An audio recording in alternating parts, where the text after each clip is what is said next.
We have taken strategic steps, and I believe that, with God's help, together with Mr. Al-Zaidi's state, we will be able to push this momentum we have achieved to even further horizons. ኤርዶጋን የአረብ ምድርን በከባዱ ያመሱት ነው። የኢራን መዳከም ለኤርዶጋን አዲስ ኃይል ለመስረት በር ከፍቶላቸዋል። የአያቶላዎቹ የሺዓ ጥምረት በኤርዶጋን አዲሱ የሱኒ ጥምረት በስልታዊ መንገድ እየተመታ ነው። ኢራን በሺዓ ጥምረቷ ከሜዲትራኒያ ባህር እስከ ፋርስ ድረስ የዘረጋችው መረብ አሁን እየተፈተነ ይገኛል። በአንጻሩ ኤርዶጋን ደግሞ አርፎር የተሰኘ ጥምረት በመስረት የኢራን የቀጠና የበላይነት ለማክተም የሱኒ ጥምረትን መስርተዋል። ይህ ኃይል ከሶሪያ እስከ ኢራቅ ከግብጽ እስከ ሳዑዲ አረቢያ የኒውክሌር ኃያሏን ፓኪስታንን ጨምሮ ያደራጀ ግዙፍ ኃይል ነው። አሁን ጊዜው ለኦቶማን ቱርክ ያደላ መስሏል። የኤርዶጋን አካሄድ ኔቶን አስግቷል፣ አሜሪካን አስቆጥቷል። ራሽያ የቱርክን አካሄድ በጥንቃቄ እንድታጤንም አድርጓታል። ቻይናም ብትሆን ይህ ጥምረት ምቾት የሚሰጣት አልሆነም። በህመም የተያዙት የ72 ዓመቱ አዛውንት ኤርዶጋን ቱርክን ወደ ቀድሞ ኃያልነቷ ለመመለስ በሚስጢር እየተጓዙ ነው። አስደማሚውን የኤርዶጋንን የቀጠናው የሱኒ ፖለቲካ ቁማር በትንታኔያችን ይዘናል። ቻናሉን ሰብስክራይብ በማድረግ እይታዎትን ይጀምሩ። ቪዲዮ ላይክ ማድረግ ደግሞ ቀዳሚ እርምጃው ይሁን። መልካም ቆይታ። Is what's happening with Turkey and their threats against Israel, is this prophetic or just bad? በመካከለኛው ምስራቅ ጦርነት የሚፈላበትና ከፋርስ እስከ የመን ያሉት የሚጤሰው የጢስ ደመና በላይ ጎልቶ የሚታየው አንድ ግዙፍ ጉዳይ እርሱም የቱርክ ፕሬዝዳንት ረሲፕ ጣይብ ኤርዶጋን ሆነዋል። ረጅም ጊዜ በጠላቶቻቸው ዘንድ የቀጠናው ሁከት ፈጣሪ ተደርገው በቀላሉ ይናቁ የነበሩት የቱርኩ አለቃ አሁን ላይ በታሪካዊ ለውጥ ምዕራብና እንዲሁም የማዕበል አፋፍ ላይ ቆመዋል። ኢራን ከደረሱባት አጥፊ ጥቃቶች የተነሳ እየተንገታገተች ባለችበትና በአንድ ወቅት አስፈሪ የነበረው የሺዓ ህብረት በጫና ምክንያት የተበታተነ የሚገኝበት በዚህ ወሳኝ ወቅት ላይ የሱኒ አስተላለፍ ወደፊት በከፍተኛ ሁኔታ እየተራመደ ይገኛል። አንካራ ደግሞ የዚህ እንቅስቃሴ መሪና ፊት አውራሪ ሆናለች። ይህ የአረብ ካርታን እንደገና በመሳል የቴህራንን የ10 ዓመታት የበላይነት ሂደት አብቅቶ የመካከለኛው ምስራቅን በቱርክ አምሳል እንደገና ለመቅረጽ የተዘረጋ የኒዮ ኦቶማን ማንሰራራት ተደርጎ እየተቆጠረ ነው። Shifting our focus now, the Syrian government has imposed its will on the Kurdish-led forces in the country. Damascus has signed a deal with the Kurds. የባላስቲክ ሚሳኤሎች በሰማይ ላይ በሚበሩበት የቀይ ባህር መርከብ መስመሮች በሁቲ ከበባ ስር በወደቁበትና እንዲሁም የሳዑዲ አረቢያ ነዳጅ መሰረተ ልማቶች በተደጋጋሚ በተፈተኑበት በዚህ ወቅት ላይ የቀደሙት የኃይል ሚዛኖች ስብርብራቸው ወጥቷል። ሳዑዲዎችን በምዕራቡ ዓለም ጎራ ውስጥ አጽንተው ለማቆየት ታስበው የተዘጋጁት የፕሬዝዳንት ትራምፕ ታሪካዊ ኒውክሌር ጥሪዎችም ለሪያድ አዲስ ውጣ ውረዶችን አስታውቋል። ሆኖም በዚህ ሁከትና ብጥብጥ መካከል የኤርዶጋን ቱርክን ከሁሉ በላይ ግልጽ አሸናፊ ሆና እየወጣች ትገኛለች። ባልተጠበቀ ታላቅ ምኞት ቦታን ለመሙላትም ቃል የሚገባውን የሱኒ ህብረት በብልሃት እያስተባበረች ትገኛለች። አርፎር ተብሎ የሚጠራው ቱርክ፣ ፓኪስታን፣ ግብጽና ሳዑዲ አረቢያን ከቀላል ጥምረት በላይ የሆነን ትልቅ ስልት ይወክላል። ከቦስፎረስ እስከ አረቢያ እምብርት ድረስ የሚዘረጋው ይህ የኢራን ተጽዕኖ በኢራቅ፣ በሶሪያ፣ በሊባኖስና በየመን ለመተካት የተዘጋጀ አዲስ የሱኒ ጨረቃ ምስል ሆኗል። ነገር ግን ታሪኩ በቀላሉ የሚገለጽ አይደለም። ከመሬት ስር ተቀብሮ ያሉት ፉክክሮች እያንሰራሩ ነው። ጥንታዊ ቅሬታዎች እንደገና የመፈንዳት አደጋ ደቅነዋል። የኤርዶጋን ግላዊ ምኞትና ከቀጠናው የኃይል ፖለቲካ መራር እውነት ጋር የሚጋጭ መሆኑ ደግሞ ነገሮችን ይበልጥ አሳሳቢ አድርገዋል። Now attention seems to be shifting towards another possible flashpoint, Turkey. The latest developments in West Asia suggesting that Israel and Turkey are heading የኤርዶጋንን የቀጠናውን ታሪክ እንደገና የመጻፍ ስልት ከሶሪያ ምድር በላይ ጎልቶና እንዲሁም ገዝፎ የሚያሳይ ምንም አይነት የጦር ሜዳ የለም። በአንድ ወቅት የባሻር አልአሳድ ስር የኢራን ተጽዕኖ ማዕዘን የነበረችው ሶሪያ አሁን እጅግ የሚያስገርም ቅርጽና አካሄድ ለውጥ ላይ አድጋለች። እንደ አውሮፓውያን የዘመን ቀመር በ2024 መጨረሻ ላይ ከቱርክ ጋር ጥብቅ ግንኙነት ባላቸው ኃይሎች መሪነት የተከሰተው የአሳድ አገዛዝ መውደቅ ለአንካራ በ10 ዓመታት ሂደት ውስጥም ትልቁን ስልታዊ የገንዘብና የፖለቲካ ሲሳይ አስረክቦለታል። ዛሬ ላይ ቱርክ ደማስቆን ዝም ብላ ተማጽኖ አታድርግባትም፣ ይልቁንም ትቆጣጠራታለች ማለት ይቀላል። የቱርክ ድሮኖች በሶሪያ ሰማይ ላይ ይቃኛሉ። የቱርክ መኮንኖች በኦፕሬሽን ክፍሎች ውስጥ ምክር ይሰጣሉ። በቱርክ የሚደገፉ ኃይሎች ደግሞ እየተገነባ ባለው አዲሱ የሀገሪቱ ሰራዊት ውስጥ ይካተታሉ። የድጋሚ ግንባታ ኮንክሪቶችና ሂደቶችም በአንካራ ኮንትራክተሮች በኩል ያልፋሉ። የኃይል መስመሮችና ኤሌክትሪክ ኤክስፖርቶች ደግሞ የሁለቱ ሀገራት ኢኮኖሚ ከበፊቱ የበለጠ አጥብቀው ያሰናስሉታል። እንደ አውሮፓውያን የዘመን ቀመር በ2026 መጀመሪያ ላይ በሰሜን ምስራቅ ኩርድ የሚመሩት ኃይሎች ላይ የተካሄደው ማጥቃት ይህን ቁጥጥር የበለጠ የሚያጠናክር ሆኖ ይቀመጣል። ከአረብ ጎሳ አጋሮች ጋር ከቀጥታ የቱርክ ድጋፍ የሶሪያ የሽግግር ባለስልጣናት ራሳቸውን ያስተዳድሩ የነበሩ ዞኖች መልሰው መቆጣጠር የድንበር አቅራቢያ የሚገኘውን የፒኬኬ ስጋት ለማስወገድ ኤርዶጋንን ረጅም ጊዜ ያቀረቡትን ጥያቄ አሟልተዋል። The US president publicly brushed aside Israeli objections to selling F-35 stealth fighters to Turkey. It looked like Ankara's 7-year dream was finally ይህ በቀላሉ የሚታይ አይደለም። የቱርክ ኃይሎችና ወኪሎቿ ወሳኝ የድንበር ቀጠናዎችን ይቆጣጠራሉ። የስደተኞች መመለስ ፕሮግራሞችም በአንካራ የበላይነት ያፋጥናሉ። ግዙፍ የመሰረተ ልማት ፕሮጀክቶች፣ ወደቦች፣ መንገዶች፣ ኤሌክትሪክ መረቦች የሶሪያን ወደፊት ብልጽግና ከቱርክ መልካም ፍቃድ ጋር ያያይዙታል። በአንድ ወቅት የኢራን የበላይነት የነበረባት ሀገር አሁን ላይ የዲፋክቶ ኦቶማንን ጥላ ስር ትሰራለች። የዚህ ውጤት ወደ ውጭ ይንጸባረቃል። የተረጋጋችና ከቱርክ ጋር የተሰለፈች ሶሪያ ለኢራን በሊባኖስ ወዳለው የሄዝቦላ የምታደርገውን የመሬት ድልድይ ተነፍካታለች።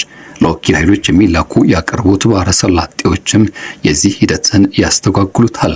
ከሜዲትራኒያን ባህር እስከ ባህረ ሰላጤ ያለውን ሙሉ ሚዛን የመለወጡ የሱኒ መከላከያ ግንብ ተደርጎ እየታየ ይገኛል።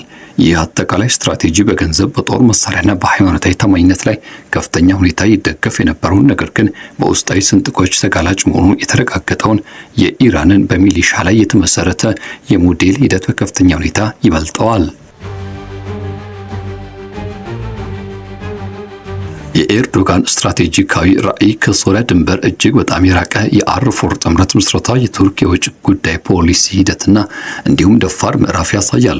ቱርክ፣ ፓኪስታን፣ ግብጽና ሳዑዲ አረቢያን በአንድ ላይ በማስተሳሰርና ማስተባበር ኤርዶጋን በቀጠናው ታሪክ ውስጥ እጅግ ውስብስብና ተጽዕኖ ፈጣሪ የሆነውን የሱኒ ብሎክ ለመፍጠር እየሰሩ ነው። ይህ ጥምረት ወታደራዊ አቅምን፣ የኒውክሌር መከላከያን፣ የህዝብ ብዛትና የኢኮኖሚ ሀብትን በአንድ ላይ የሚያጣጥም ግዙፍ ኃይል ነው። ፓኪስታን በዚህ ጥምረት ውስጥ መካተቷ ለአዲሱ ብሎክ የኒውክሌር መከላከያ ሽፋንና ከፍተኛ ወታደራዊ የሰው ኃይል አቅም ይሰጣል። ግብጽ በኩሏ የአረብ ዓለምን ትልቁን ህዝብና ብሎም ስልታዊ ስዊዝ ቦይ ቁጥጥር ስር ይዛ ትገኛለች። ሳዑዲ አረቢያ ደግሞ በፋይናንስ አቅሟና በእስልምና ዓለም ባላት መንፈሳዊ ቦታ ጥምረቱን ታጠናክራለች። ቱርክ በዚህ ሁሉ ውስብስብ አእምሮ ቴክኖሎጂ አቅራቢና የወታደራዊ መሪ ሆና ከፊት ትሰልፋለች። የኤርዶጋን የኒው ኦቶማን ራዕይ የቀደመውን የኦቶማን ግዛት ታሪካዊ ተጽዕኖ በዘመናዊ ፖለቲካና ወታደራዊ ስልቶች ታግዞ እንደገና ያው የማድረግ ዓላማን ያነገበ ነው።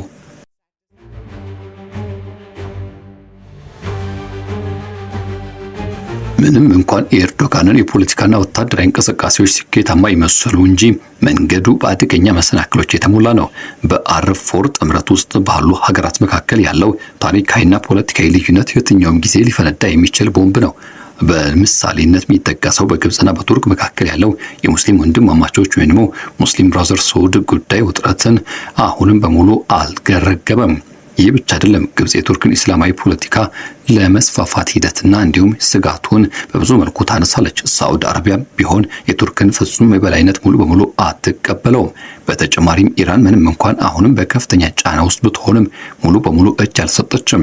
የቴህራን ባላስቲክ ሚሳኤል አቅምና በየቦታው የተበታተኑት የወኪል ኃይሎቿ አሁንም ቢሆን የቱርክና አጋሮቿን ህልውና ሊፈታተኑ የሚችሉት የኢስሜትሪክ መሳሪያዎች ናቸው። ኢራን ከቻይናና ከሩሲያ ጋር ያላት ስልታዊ ግንኙነት የኤርዶጋንን ታላቅ ምኞት ሊያስተጓጉለው እንደሚችል ይነገራል። ቴህራን በአንድ ወቅት በሺያ ፖለቲካ ፓርቲዎች፣ በህዝባዊ ንቅናቄ ኃይሎች፣ ሚሊሻዎችና በየቦታው በተዘረጋው የፋይናንስ ተጽዕኖ አማካይነት ባግዳድን ሙሉ በሙሉ አቅሟን ወስዳ ተቆጣጣራት ነበር።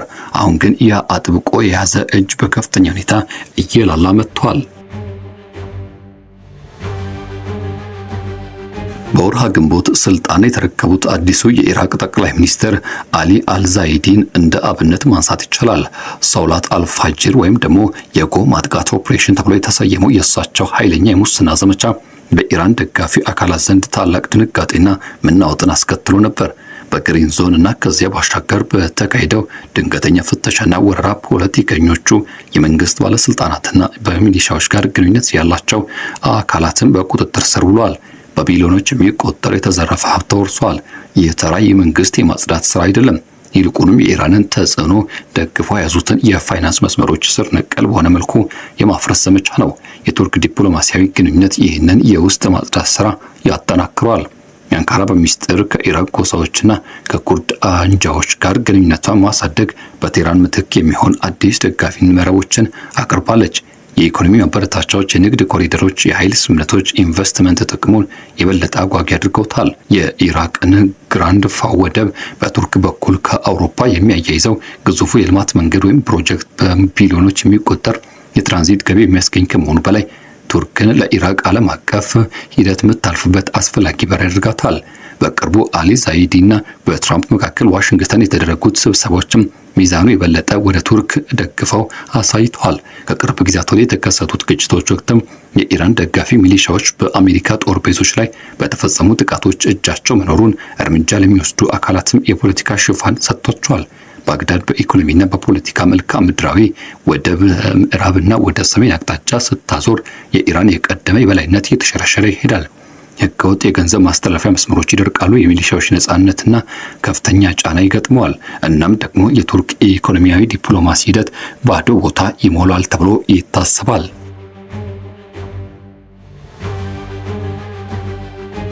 የዚህ ለውጥ መጠን በቀላሉ መገመት የሚቻል አይደለም።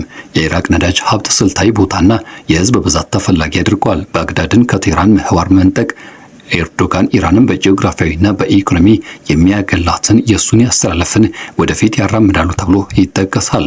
በኢራን የሚደገፉት እነዚህ አካላት አሁንም ቢሆን ከፍተኛ የኃይል አቅም አላቸው። ቢሆንም ግን የሂደቱ አቅጣጫ ለአንካራ ያደላል። ከጎሳዎች ጋር የሚደረገው ሚስጥራዊ ስብሰባዎችም የሙስና ዘመቻዎችና ግዙፍ የመሰረተ ልማት ፕሮጀክቶች ተደምረው ረቂቅ ስልታዊ ድልን እያስገኙ ይገኛሉ። ይህ ጥምረት በሶሪያ ጉዳይ ላይ ተመሳሳይ አቋሞች ይይዛል። የኢራን ወኪሎችን ይቃወማል። እናም ጥልቅ የመከላከያ ግኝቶችና ግንኙነቶችን በብዙ መልኩ ይመረምራል። ለኤርዶጋን የአር4 የእሳቸውን የኦቶማን የዓለም እይታ ያረጋግጥላቸዋል። ቱርክ አውሮፓን፣ መካከለኛ እስያና የአረብ ዓለምን የሚያገናኝ ወሳኝ ሀገር ነች። የስምምነቱ መውጣትም ሁቲዎች በሳዑዲ አረቢያ እንዲሁም ደግሞ በዚህ አማራጮች የሚደርሱት ዛቻ ከሳዑዲ መሰረተ ልማቶች ጋር የሚፈጸሙ ተደጋጋሚ ጥቃቶች እንዲሁም አሜሪካ የባሕረ ሰላጤ አጋሮቿን ለመጠበቅ የምታደርገው ትግል ጋር ግጥሚያ ውስጥ ይገባል። በዚህ ባዶ ቦታ ውስጥ ደግሞ የሱኒ አንድነት ጥምረት ይተካል፣ አቅሙንም ያሳያል። የኤርዶጋንን አካሄድ የሚተነትን የትኛውም ጥናት በውስጡ ያለውን ተፎካካሪነት ሊዘነጋው ከቶ አይችልም። በአር4 ውስጥ አብረው እየሰሩ ቢሆንም አንካራና ሪያድ በሱኒ የበላይነት ላይ ከፍተኛ ሁኔታ ይወዳደራሉ። የኤርዶጋን ራዕይ ቱርክን የታደሰች የእስልምና ስልጣኔ ልብ አድርጎ ያቆማል። ይህም ተጽዕኖ ወደ ደቡብ ወደ አረቢያና ወደ ሰሜን ወደ ተርኪክ ግዛቶች ያስፋፋል። የቅዱሳት ስፍራዎች ጠባቂ የሆኑት ሳዑዲ አረቢያዎች ደግሞ ራሳቸውን የታላቁ ነብይ ተፈጥሮ ወራሾች አድርገው ይመለከታሉ። ይህ ውርርድ ደግሞ የሁለት ኃይሎች ጨዋታ ውስጥ ይንጸባረቃል። ቱርክ ለሐማስ የምታደርገው ድጋፍ የራሷን የሰላም መስመር የምትከተለው ሪያድን ያበሳጫል። የመከላከያ ስምምነቶች፣ የኢኮኖሚ እንቅስቃሴዎችና የዲፕሎማሲ ተቋሞችና ሂደቶች ሁሉ የተፎካካሪነት መንፈስ አለባቸው። ትራምፕ ከሳዑዲ አረቢያ ጋር ያደረጉት የኒውክሌር ስምምነት የሪያድን አስተላለፍ ለማጠናከርና የፓኪስታን አማራጮችን ለመገደብ የታለመ ነበር። ምንም እንኳን አለመግባባቶች ቢኖሩም ኢራንን የመግታትና የኃይል ገበያዎችን የማረጋጋት የጋራ ፍላጎት ትብብርን ይመራዋል። በሁቲዎች የሚደረግ የቀይ ባህር መስተጓጎል የጋራ ምላሽን የሚጠይቁ ተጋላጭነቶችን ያሳያሉ። ተፎካካሪነቱ ጤናማ ውድድርና እንዲሁም ደግሞ ነገሮችን ወደ ትክክለኛ መስመር ያመጣል ብሎ ማሰብ አዳጋች ነው። አጥፊ ውስጥ ግጭትን የሚለው ነጥብ የሱኒ ጨረቃን ዘላቂነት ይወስናል ተብሎ እየታሰበ ይገኛል።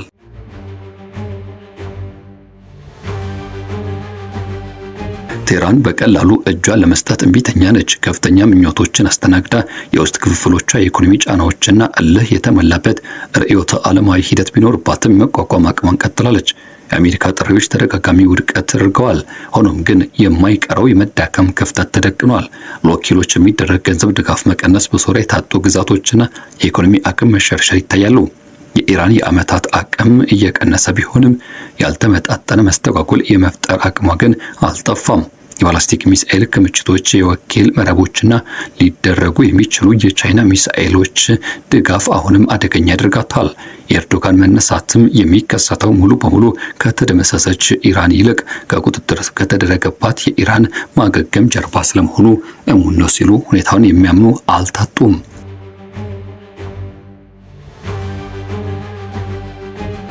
ኢየሩሳሌም ሁነቶችን በከፍተኛ ስጋትና አትኩሮት ከተተለች። ኤርዶጋን የሐማስ ደጋፊነት አቋም የሶሪያ ውህደትና የአረብ መዋቅር የመከበብ ፍርሃትን ይፈጥረዋል።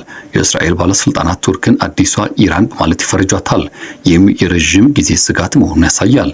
ምላሾቹ ከግሪክና ከቆጵሮስ ጋር ያለውን ግንኙነት ማጠናከር፣ ወታደራዊ ልምምዶችና የኩርዲስታን አጋርነትን ያካትታል። የኔቶ አባልነትና ግሪክ ህዝብም የሳይፕረስ ቁርሾ ሌላ ታሪክ አቅጣጫ አለው።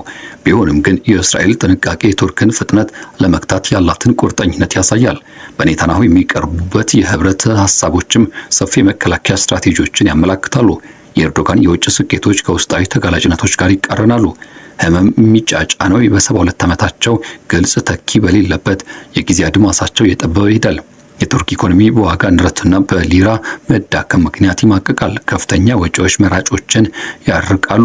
ፍትሃዊ ምርጫዎች አደጋን ያመጣል። እርሳቸው ሊተኩ ይችላሉ ከሚባሉና እንዲሁም ህልማቸውን ሊያስቀጥሉ ከሚችሉ ተኪዎች መካከል የውጭ ጉዳይ ሚኒስትሩ ሀካን ፊዳ፣ የአማቹ የሱልኩ ባራካቲ እንዲሁም ልጃቸው ቢላል ኤርዶጋን ከጀርባ ለቀጣዩ ስልጣን ይፋለማሉ።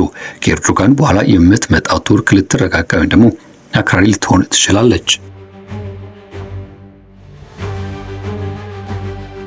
የኤርዶጋን ምኞት ከባድ ገደቦችን ይገጥመዋል። በኩርድ የጋራ ተጋላጭነቶች ምክንያት ቀጥተኛው የኢራንና የቱርክ ግጭት የመከሰት እድሉ አነስተኛ ነው። የእስራኤልና የግሪክ ተቃውሞ፣ የኔቶ ሁኔታዎችና የሳውዲ ተፎካካሪነት ገደቦችን ይጥላሉ። በሶሪያና በኢራቅም ከዚህ ቀደም መስፋፋት የረዥም ጊዜ አደጋን ያመጣል። የመካከለኛ እስያ አለመካተትም ስፋቱን ይገድባል። የመካከለኛው ምስራቅ የመደብ ብሔርና የሀብት ተፎካካሪነቶች ዘላቂ መፍትሄዎችን አይቀበሉም። ጥምረቶቹ እንዲሁም ደግሞ እንደ በረሃ ሸዋ ይቀራሉ።